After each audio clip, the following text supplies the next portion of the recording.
Boa noite, gente. Meu nome é Isabela. Esse é meu colega Marcos. Hoje a gente vai falar sobre os inibidores de DPP-4.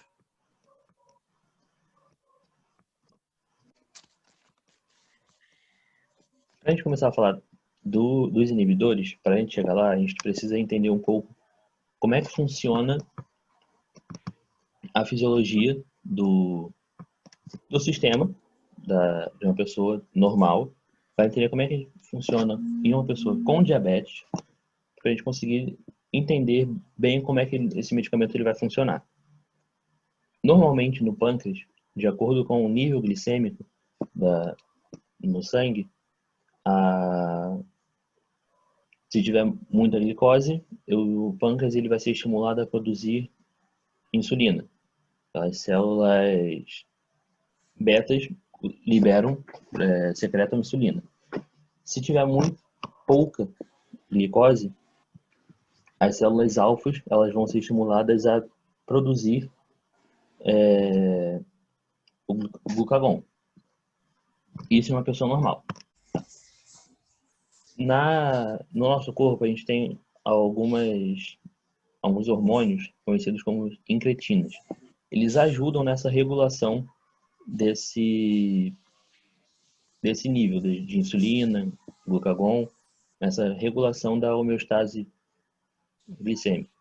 Quando a gente se alimenta, ingere o alimento, no trato gastrointestinal, no intestino, ele vai ser estimulado, de acordo com a nossa dieta, mas ele vai ser estimulado a liberar esses hormônios.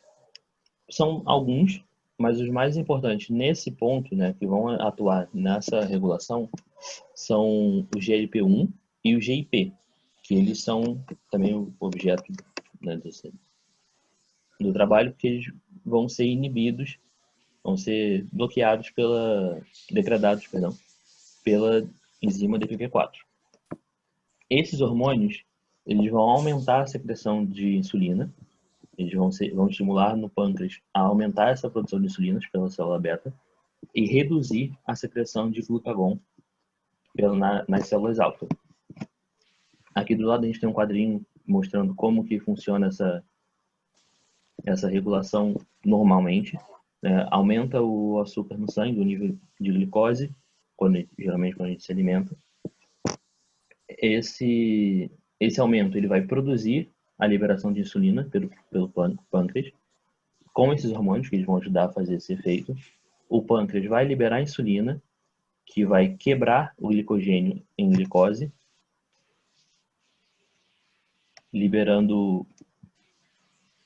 vai estimular a produção de glicogênio. Ele vai diminuir o nível de glicose e armazenar a glicose em forma de glicogênio no fígado. E vai diminuir esse nível de açúcar no sangue.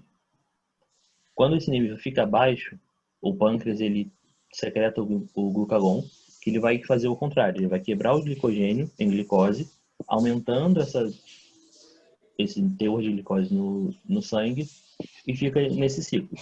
A glicose aumenta, o pâncreas é estimulado a secretar a insulina, vai produzir o glicogênio, vai ser armazenado com pouca açúcar, ele vai liberar glucagon, vai produzir o glicogênio. Essa é a fisiologia normal de uma pessoa sem a diabetes, no caso. O GLP-1 e o GIP, que são os principais hormônios produzidos, eles são sintetizados no trato gastrointestinal. O GLP, ele é produzido pelas células L, presentes no ilho e mais para o final também lá no cólon. E o GIP, eles são produzidos pela célula K no jejunum, né, são sintetizados a partir do pró-GIP. Essas formas, né, o GIP não, só tem uma forma. O GLP, ele pode ter diversas formas, pode ter diversas isoformas, né? Lembrando de química, a gente tem os isômeros, são a mesma coisa, só que de forma diferente. Só que nessa mudança de forma, eles perdem a capacidade. Então, para Para ele ter esse efeito, né, insulinotrópico, ele só tem duas formas, que é o 7,37 e o 7,36. Então, quando ele sofre essa degradação pela enzima DPP4, ou quando ele é produzido em uma outra forma, ele não tem esse poder de produzir, de estimular no pâncreas a produção de insulina e diminuir o glucagon. Então, essa enzima, que a Isabela vai falar mais para frente, e essa inibição dela ocorre muito rápido. O GLP-1 e o GIP, eles ficam ativos no meio por menos de 2 minutos. Essa ação da enzima DPP4 ela é muito rápida. Por isso a importância, né, no caso dos pacientes diabéticos, de você bloquear, impedir essa degradação. O Cisol vai explicar mais pra frente como funciona. E eles têm algumas outras funções também, como não só a função de produzir e estimular a liberação de insulina no pâncreas e diminuir a secreção de glucagon. Ele também tem outras funções, mas que a gente vai ver lá nos medicamentos, que eles têm esse mecanismo, mas principalmente nos medicamentos. Eles não têm essa função, ou o medicamento não tem essa função. Ele vai ter essa função porque ele vai bloquear a DPP4, vai impedir que iniba, vai ter uma maior concentração de GIP e GLP, então vai acontecer essas outras coisas por consequência, como diminuição do esvaziamento gástrico, dando uma saciedade, pode interferir na frequência cardíaca, batimentos, mas isso a gente vai ver mais nos medicamentos. Então, a DPP4 é o dipeptídeo peptidase. Essa peptidase, ela modifica a atividade de peptídeos. Eles se degradam muito rápido, como o Marco disse mais à frente.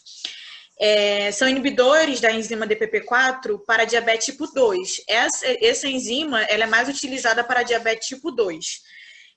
Porque ela melhora a ação das incretinas, como o Marcos também explicou um pouco sobre as incretinas. Vai passando.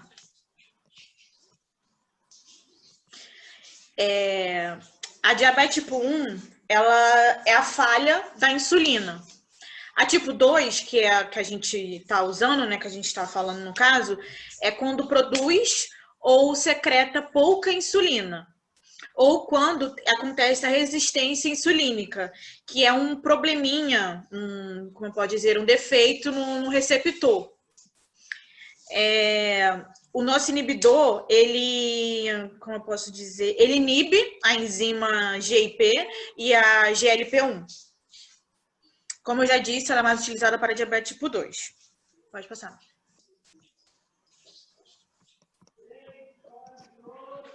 Agora eu vou falar um pouco de medicamentos que são inibidores da DPP4. Ela reduz a glicemia, potencializando as incretinas, né? Como no nosso caso, todas elas inibem a DPP4. Eu vou falar um pouco de como utilizá-las. Por exemplo, a Januvia, a gente usa 100 miligramas uma vez ao dia. A Galvus, 50 miligramas, 2 vezes ao dia. A Onglyza, 5 miligramas, uma vez ao dia. A Nesina, 25 miligramas, uma vez ao dia. E a Traenta, utilizado 5 miligramas, uma vez ao dia. No caso de paciente que tem insuficiência renal, quando administrado um desses medicamentos, tem que ser, não pode dizer, utilizada só a metade das suas miligramas, exceto a Traenta, que ela não tem necessidade de nenhuma correção para quem tem insuficiência renal. O mecanismo de ação dos medicamentos é para bloquear o DPP4, que eles aumentam o GLP-1. Eles inibem o glucagon, retarda o esvaziamento gástrico e regenera as células beta pancreáticas. Essas drogas, elas são bem novas no mercado. elas são a segunda droga mais utilizada por idosos, porque além de não alterar o peso, ele não causa nenhuma hipoglicemia. E são todas administradas via orais, que é mais fácil para o uso de idosos.